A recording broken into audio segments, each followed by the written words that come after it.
Hi, everyone, and thank you so much for tuning into the BPD Bravery podcast. Our guest today is Dr. Blaise Aguirre, the founding medical director of the 3 East Continuum of Care at McLean's Hospital. He is internationally recognized for his work in treatment of mood and personality disorders in adolescents. Dr. Aguirre is also author and co-author of many books, some of which you might have read, including Mindfulness for Borderline Personality Disorder, Coping with BPD, and Fighting Back. Thank you so much for being here today, Dr. Aguirre.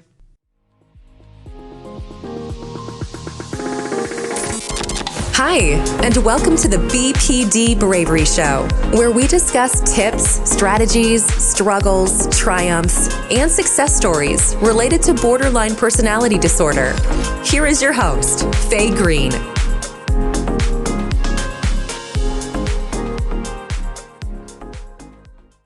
Is there a tiny accent there? Yes. Oh gosh. So I grew up. You're in. Where are you? I don't know if you. I'm in Boston. Have you ever met the Hasidic people? Yeah. Oh my God.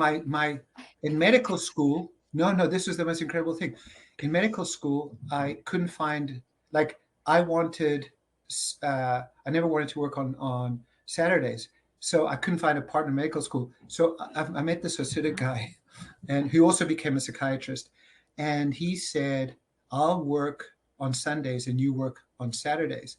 And we became incredibly good friends. He's actually now a psychiatrist in Israel. And I used to get in the car because I didn't understand the whole thing. So I used to get in the car on Saturday and say, hey, listen, do you want me to take you to Temple? He says, no, I can't get in the car. Get away, and stuff like that. And then I said, why do you have yo-yo strings hanging out of your pants? Oh, that is good. He still tells these stories. I was teaching in Jerusalem and in front of a big group of Orthodox psychiatrists, and he's telling them stories about me asking him about the yo-yo strings, and anyway, we're really close, so it's very funny. So are you Israeli? No, I grew up in New York. Oh, okay. But the people there, where I grew up, we didn't speak English at all. Wow. It was only Yiddish. So I don't know if you've seen how the women dress. I got out of that. Yeah. I ran away when I was 19, and I ran to Israel.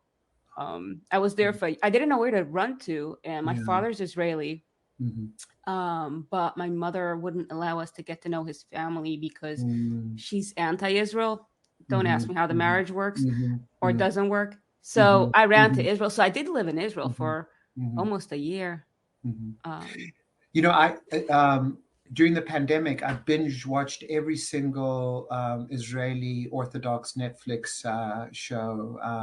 They were so unbelievably good, like Unorthodox. What was the other one? Shtizzle. And then the other one, the Baker and the Beauty, but that one wasn't so much about the Orthodox or not. But it was just, I thought that they had really fantastic, shows about the inner workings of the Orthodox. But it was, and then even within Orthodoxy, like the Hasidim and then the Ultra Hasidim. I was actually. I'll see if you can recognize who this is. 1 second. That looks like some rabbi. Yeah, it's Abraham. I've seen him in pictures. Twersky. Oh wow.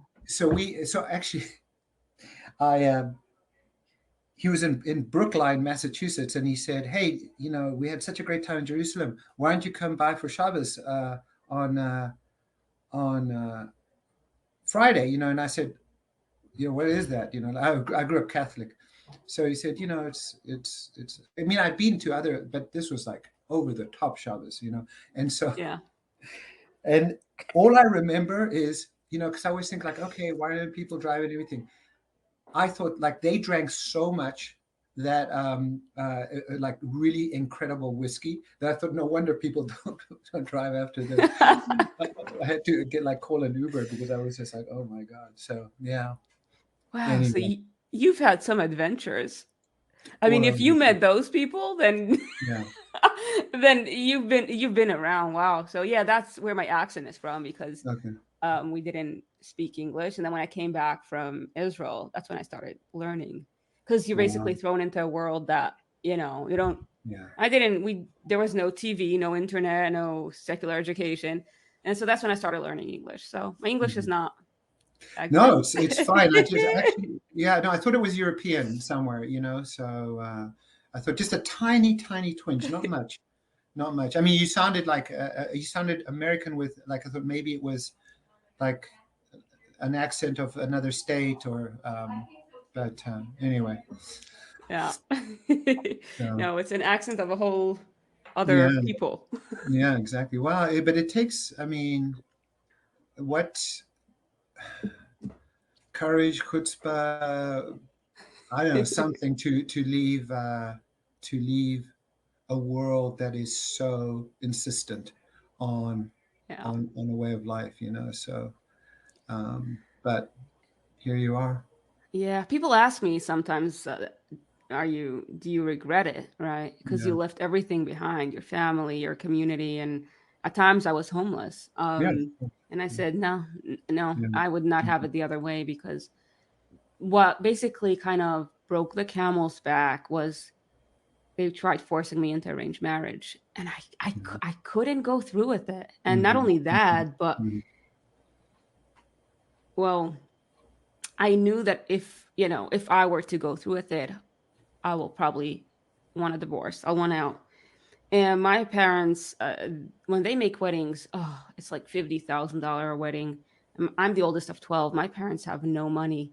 And I wow, thought, I can't put my father through this. And even worse is, mhm, I can't put like the man I'm marrying through this just to get divorced the next day, 100%. after. Yeah, And so I had no choice but to run.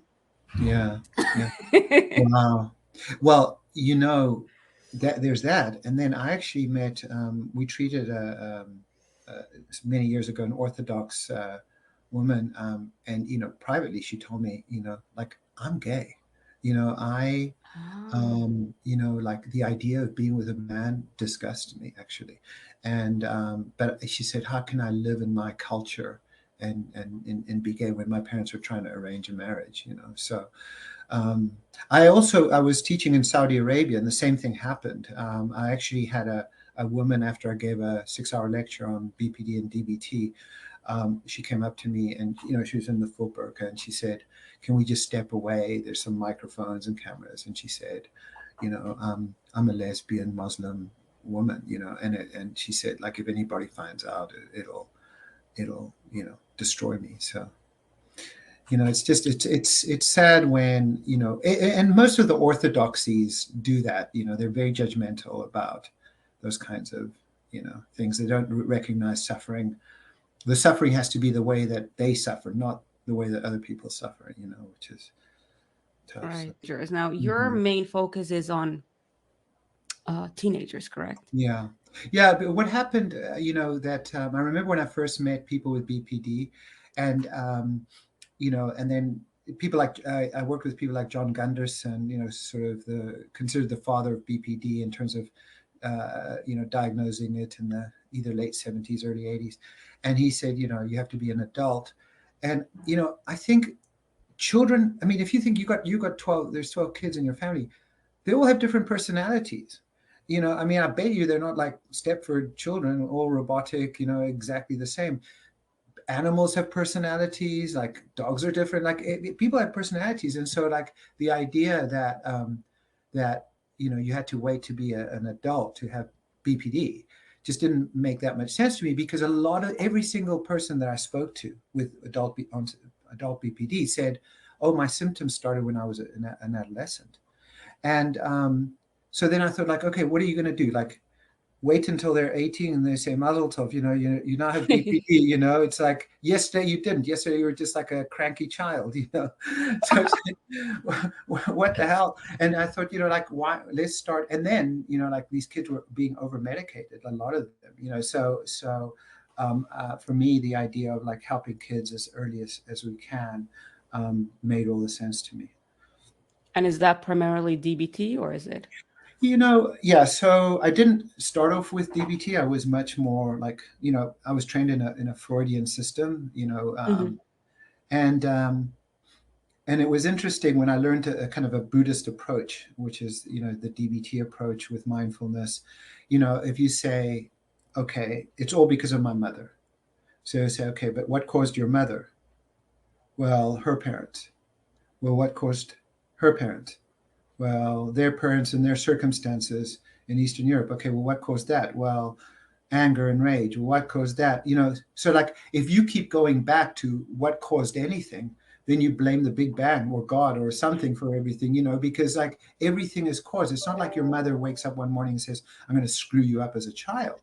She was also suffering and also a victim of her circumstance. Now, she may not have been aware of it, but she was also a victim. But then what she did or what your parents did or what society does, has consequences on people. And so to me, the idea of like, okay, this is your life as it is right now, what are you going to do about it, made much more sense than saying, oh, it's because my mom yelled at me when I was a kid. Because you can't do anything about that, but you can do something with your life right now. You can decide, I'm not staying in this community, I'm leaving.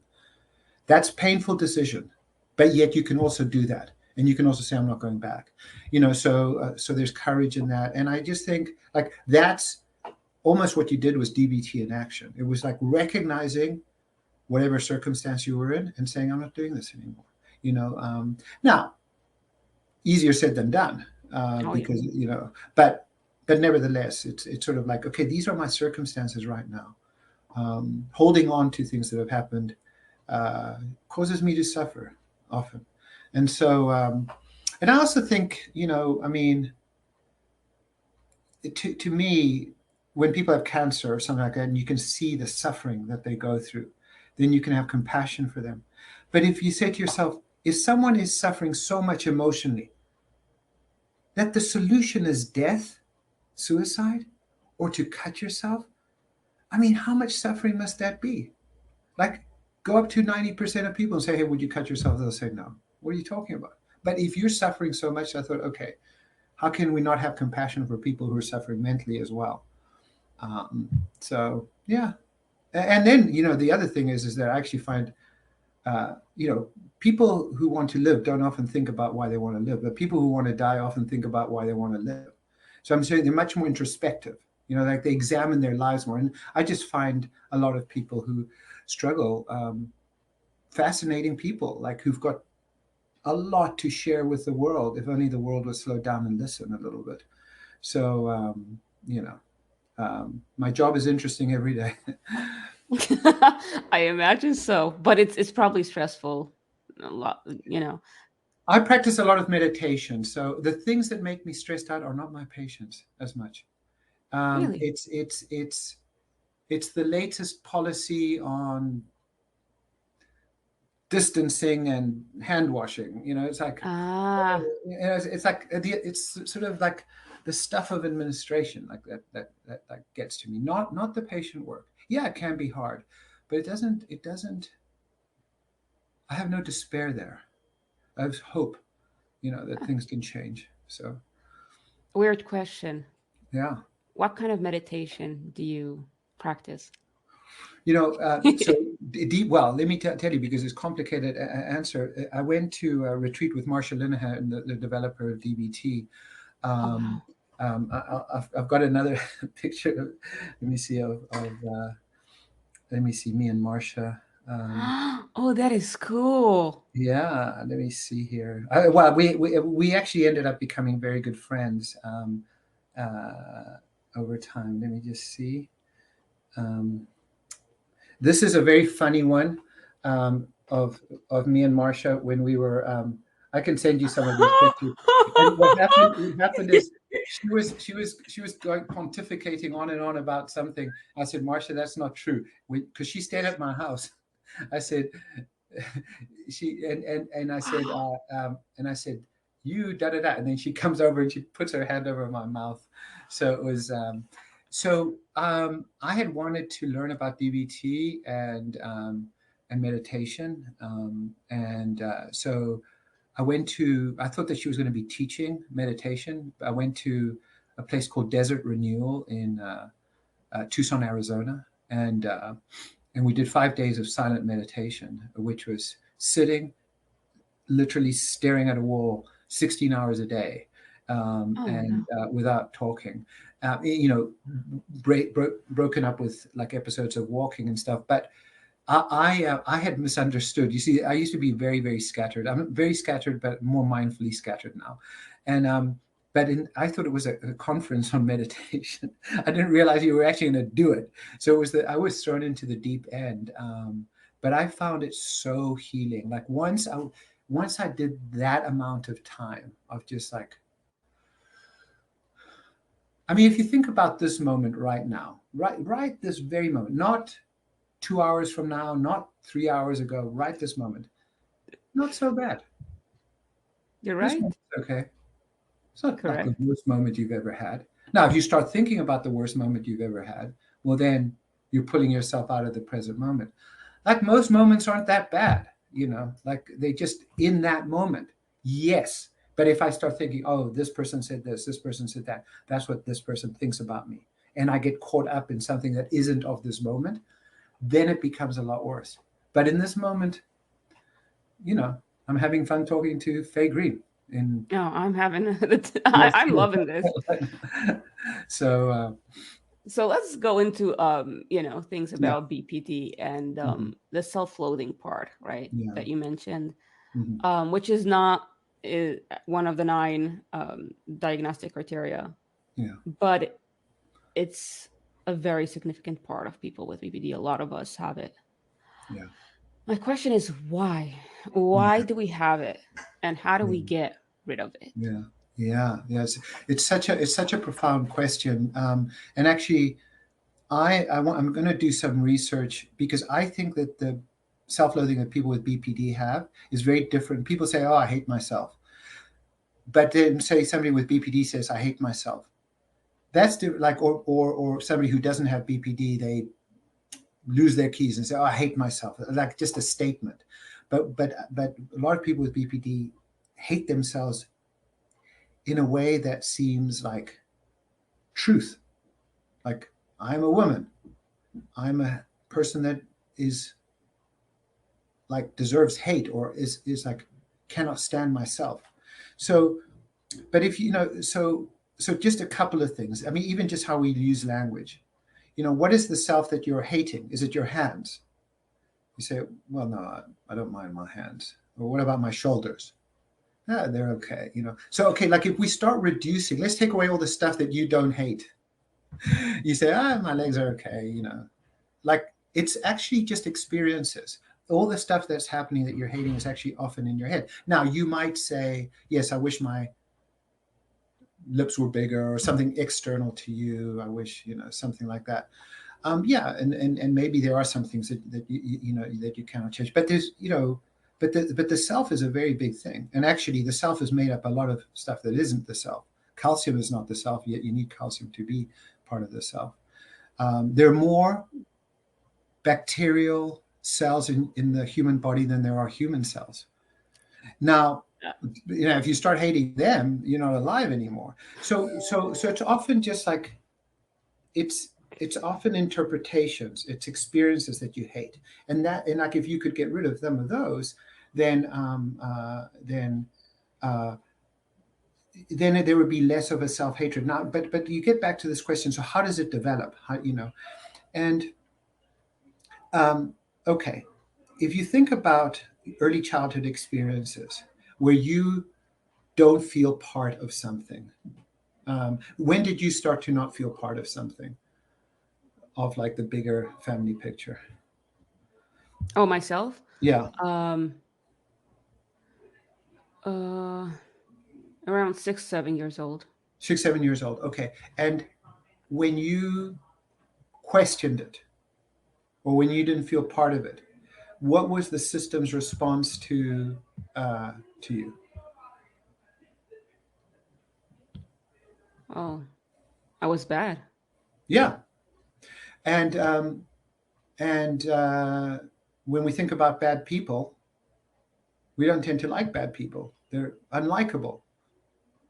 So what conclusion could you come up with other than you were a bad person? I mean, the world's telling you you're bad. You have to come up with that conclusion, because you turn around, you look at things and say, hey, I have a question about living in this world, about doing these things, about feeling these ways. Well, you get punished for that, or don't feel that way, or go read the Bible or something. But that what I'm saying is that for a child to come up with a conclusion, I therefore must be bad. Or maybe the system tells you that you're bad. And one of the things we know about the way the brain works is the more we get told something, the more we believe it. People believe that the earth was flat forever, or that the earth was center of the universe. And like, you get told something over and over and over and over again. And eventually it must be true. That's what happens in politics these days. Like, we get told these things over and over. And so, but here's the thing, is that a child cannot be born bad. It has to learn to hate itself. But if you can learn to hate yourself, you can learn to love yourself. You cannot, you're not a hateful being coming out of the womb. It's something you have to learn. But if you can learn, you can unlearn. And it takes a long time. I mean, people are skeptical, but I'm just saying is that the ongoing practice of saying, I deserve hatred, I hate myself, it becomes automatic. But I mean, I'm assuming that you hope to reach other people with podcasts like this. Correct. And for what purpose? To help them. Why would a bad person do that? And so there, even if there is some bad, there's also a lot of good, and let that good grow, and let you see it go. Yeah. The idea of like, you don't truly know me, or I don't even truly know me. Yeah. There really is bad there. If I only uncovered it. But that's okay. Like, I've got bad. But I'm just saying, and I have one patient in New York who tells me, you have no bad. I said, that's just not true. So I have bad, like we have, but we also have good. And you say, and I hear that so often. If you really knew how bad I am, if you really knew, and I said, okay, like what? Like, you've destroyed relationships, like you've, made suicide. Like what? Like what's bad that you have suffered? Can we change that to just say I have suffered, rather than I'm bad? Because it's not like you wake up in the morning and you say, like Bernie Madoff, how am I going to steal people's money? That to me is selfish. That to me is greed. That to me is bad. I have to find more money, like take more money, take more stuff.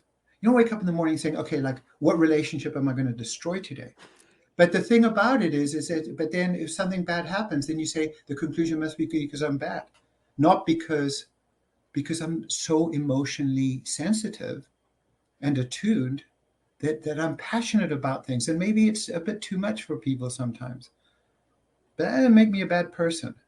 And even if you have really dark thoughts, I mean, we wouldn't have the world's greatest literature if people didn't have dark thoughts. Stephen King, Shakespeare, you have to have those dark thoughts to put them down on paper. Okay, so you have dark thoughts. It's part of everything. You can't get rid of, like, let's just get rid of everything that's bad about you. What's left? Not much for some of us. But then let's also keep what's good. Let's say that all of these forces, without judging them, have shaped us into the present person that we are today. And we can, and that we can accept it, that we can love it. Like if I hadn't made stupid mistakes as many as I have, then I wouldn't be here. Like, here I am because of everything I have ever done, the good and the bad. So you think the self-loathing is more nurture versus nature? It's the environment that you grew up in rather than your personality that. Okay, so well, look, I think that I don't know too many people who are not sensitive who hate themselves. So I think that first of all, that temperament is there's a lot of biology in temperament. You have to be temperamentally emotional. And so you feel things. But, like, let's just say you have a friend and your friend calls and says, oh, my boyfriend broke up with me. And then you say, oh, that sucks. And then she says, yeah, it's okay. I'm going to meet someone else or whatever. And you think, what? Like if something happened like that to me, like I'd be upset and crying and all that, forever. And it's like the end of the world and everything. So, but then you think, oh, she's good. I'm bad because I have that response. But that's just your temperament and your biology. What I'm saying is if a biologically sensitive child over time keeps hearing that they're doing things wrong, that they're thinking wrongly about things, that they shouldn't be doing certain things, that they're bad kids. If you lay that message from the environment onto a temperamentally sensitive kid, what other conclusion can they come up with? I mean, one thing is if you have your enemy telling you that you're bad, that's one thing. But when the people closest to you, and again, not that they're, like their intention isn't to raise a kid with pathology, but like they don't know better. This is where you have to have compassion for the people who've hurt you, who are close to you, because it's like they don't know better either. But when your enemy hates you, okay, that's one thing. But when your family and when your friends like find you off-putting, bad, or whatever it is, I don't know how a child cannot come up with that conclusion if they're sensitive. So that's how I think about it. Yeah, I talking about like uh, understand like I don't know how to express it, but I was upset at my parents for doing certain things, for a while. I At one point, oh, there was a reason why I couldn't talk to them, but for 5 years, my mother, every time I tried talking to her, she started yelling at me for Yeah, how I am, and I had to, cut her out of my life for a yeah, couple of years. And I hated her for, of course. being so religious and putting all those strict rules on me, and the way, my father never being around, and my mother also not being much around, and all of that. And I have no idea how this came about. And I realized they're that way because of their environment, and they didn't know better. They thought, and so it took me a while, but to accept this is who they are, Yeah, right? And they are that way because of their environment, and they try to do their best, and their best was not the best for me. Absolutely not. exactly, exactly. Well, what's the best horse? A racehorse or a plow horse? It depends. If you're on a farm, you want a plow horse. If you're at the horse race, you want a racehorse. And the thing is so like the best that they did might have been the best for your siblings, but it wasn't the best for you.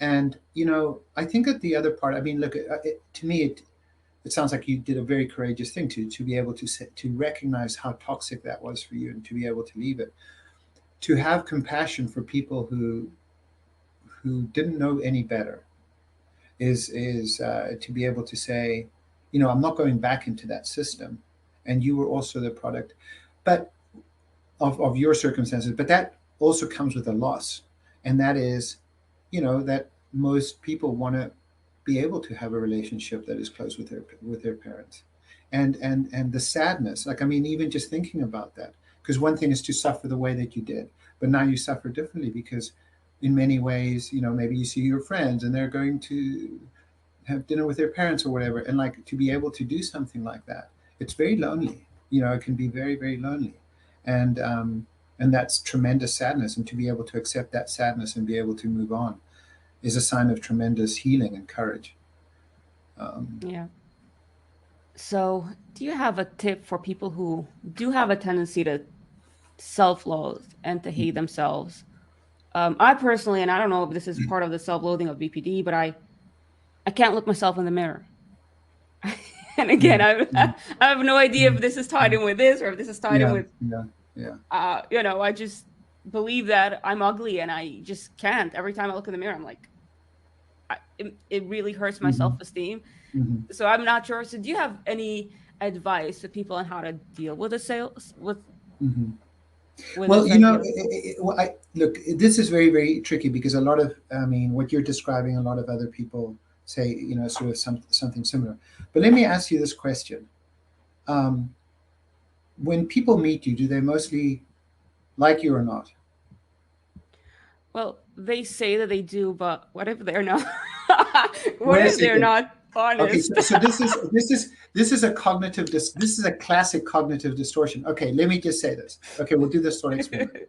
Faye, I really Yeah. hate you. Okay. Why? What did I do? Wait a second. My. Oh no. Okay, now okay, but here. Okay, Faye, I really like you. In the one situation, it can't be true that I like you. In the other situation, it's like, wait, what have I done? Like we've just met for 20 minutes. Like, wait, how can I, so the Right. thing about it is you're not using the same measure to make the Uh-uh. determination. And so what if you were just to accept that maybe like, okay, look at this, look at this. How many podcasts have you done? What do you say? Uh, recorded 5. Yeah. And They're not out yet. We're launching in between the 1st and the 10th of October. So, okay. Do people feel that you are capable of engaging with them, generally speaking? well, they tell me that, but I, what if? I am just saying, if I was an external observer and watching you engage with people, could I reasonably come to the conclusion that you engage with people readily? I truly hope so. Okay. No, no, but I mean, if I'm watching you and you're engaging with people, like, would I say, yeah, she seems to be able to get along with people? I think so. Okay. Now, what about dunking a basketball? Me What doing do you, that? yeah. I'm not good at it. It could. Not good at that. Okay. No. What about sewing? Oh, geez, I can't thread the Okay. needle now. Okay. What about drawing? Even stick figures are hard for me. Okay. So can we agree that you're terrible at sewing, at drawing, and at dunking a basketball? Yeah. Me too. Can you? But there must be something that you're okay at. Like what I'm saying is when people say to me like, "Hey, you're a great therapist," then I say, "I used to. Oh no, maybe not. Maybe whatever." Like just accept that. Uh-huh. Just accept that that is just one. Like the rest of you can be terrible. Who cares? But the thing is you you you look at yourself and it's there's a if you get a chance you should watch the this little clip in Notting Hill with Hugh Grant and Julia Roberts where they're deciding who gets the last brownie.